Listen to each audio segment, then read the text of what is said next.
Explain what sexual betrayal means. So sexual betrayal is something that you don't know about. That's where the craziness comes. It's deception. So when you're in a committed relationship and you're consenting to fidelity, right? You've both decided. When someone decides to step outside of that in a non-consenting way by using porn, having an affair, getting involved with cyber sex, whatever it is, it's a sexual betrayal because the person you're with did it without your knowledge, and it hurts. Yeah, you know that's intimately because you went through that. I do. Tell us about your husband and what happened. So Connor and I met, and we met long distance. We dated for a year and then got married. And during our courtship, after we got engaged, I discovered one thing. He actually told me that he had called a 900 line. Now, I didn't know what a 900 line was, but I found out when I asked him, and it was a sex line. So I did what I thought I was supposed to do, which was forgive him. I talked to his brother, and his brother said, guys do this, it's common, and if they tell you they haven't, they're probably lying. So minimized it, and I didn't ask another question, but I did forgive him and didn't ask the question again. But what I didn't know is that there was a long history of that. He had been involved with porn for years and had sexually acted out. And so 6 months into our marriage, the porn surfaced again, and it continued throughout the term of our marriage. So the things that happened were pornography, affairs, prostitutes, the whole gamut. So.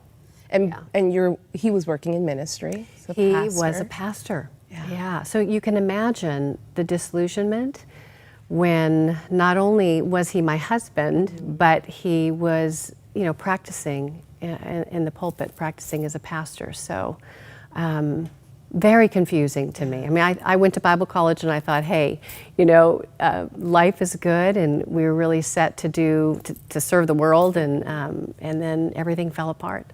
And eventually separated from your husband. Talk about PTSD. And I was shocked when I was reading that this can cause symptoms like PTSD. Explain this. Yeah, it's 3 out of every 4 women that experience betrayal had post-traumatic stress disorder, right? So that's big, because I think we don't think about betrayal as having the magnitude of pain that it would cause, that someone might, when they come back from serving in the Iraq War, or having gone through 9/11, or having had a car accident. Those are things that we think about traditionally as trauma. Right. But betrayal actually causes the same type of trauma in us. And did you see that in your relationship? Did you see symptoms of PTSD? Oh, totally. Explain that. What does that look like? So I became hypervigilant, really revved up, more irritable, scared. I became very unsure of myself. I had a lot of shame that I had to deal with. When I think about who I was before discovering Connor's betrayal, I was a different person. Yes, I had pain from my past, but I felt good about who I was primarily. But trauma and betrayal especially jacks us up. It causes us to believe things about ourselves that aren't true. And one of them is that it's my fault, that something I did caused this to happen.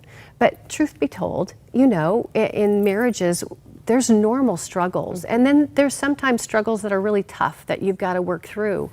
But there's no struggle that is bad enough that makes it okay for somebody to betray. Absolutely. You talk about negative self-talk. Yeah.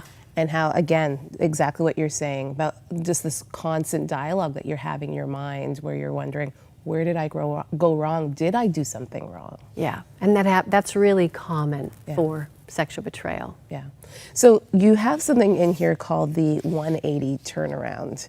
And we can't go through all the steps, but highlight some of those 5 steps that you think we can, that can be used to help in a turnaround. So what the 180-degree turnaround is a tool, a quick tool to help you look at what it is, the negative belief that I'm believing. So I always ask people to think about this. Say it, write it down like you hear it in your head. What's the belief about yourself that you have in light of what happened to you? So we hear it like, I'm not good enough, or I can't trust anyone. Write it down. Then what I say is, I want you to turn it around. I want you to flip it to the opposite. What would you like to believe about yourself? So the opposite of I'm not good enough would be I am good enough. The opposite of I can't trust anyone is I can choose whom to trust. So write it down, and that's your goal. Whatever it takes, I talk about the wit, whatever it takes you need to do to get to that truth is where it is the work you want to do, right? You don't want to stop until you get there. And then I also, part of that is asking, what is a negative belief in me that might serve a purpose? Like it's kind of disguised. Like let's just say I believe I don't trust anyone. What's the benefit to that? And a lot of people say there's no benefit. And I say, well, think about it. If I believe I can't trust anyone, and maybe I'm not good enough, I'm going to be really isolated. I'm not going to give my heart again. I'm not going to trust. And that takes us right down a dark rabbit hole and leads to depression. So getting our mind healed from where we came from through the shame is really an important piece to getting your life back, getting wholeness back. And part of that trust is trusting God maybe again. It is. And maybe blaming God for the decisions your spouse made, maybe blaming God for the way that you feel. How did you heal that relationship? Was there issues? Were you questioning God? Totally. So I talk about something in my book called The Dirty Dozen, which are the layers of trauma. And one of them is a spiritual or faith trauma. So if you can imagine, being married to a pastor and life was good, but when all this happened, I definitely said, where are you, God? So is there hope? Ton of hope. I'm kind of a billboard of hope, I think, because I have been through a lot of pain in my marriage to Connor. There was pornography, affairs, prostitutes, the whole gamut. And I got to be honest, I walked 17 years jacked up. So when I say that, I felt like I healed broken, like a limb that had been broken. My bone wasn't set straight. And so out of this pain of my life and the work that I had to do to get whole again is what's in there. It's really a roadmap because my heart wants people to heal. And if betrayal happens in a marriage, if that woman or man is laying flat on the ground because of the pain, because of the trauma, they can't fight for that marriage. They can't fight for their families. They can't even stand up. And so my goal is to help them heal well so that they do have the energy to press into the battle and so that they can heal straight. They can heal and know who they are. And really, I think, even heal better. And maybe you are watching this show and you can totally agree with what Sheri's talking about. Maybe you're right now in a destructive relationship. Maybe you have been betrayed by your spouse.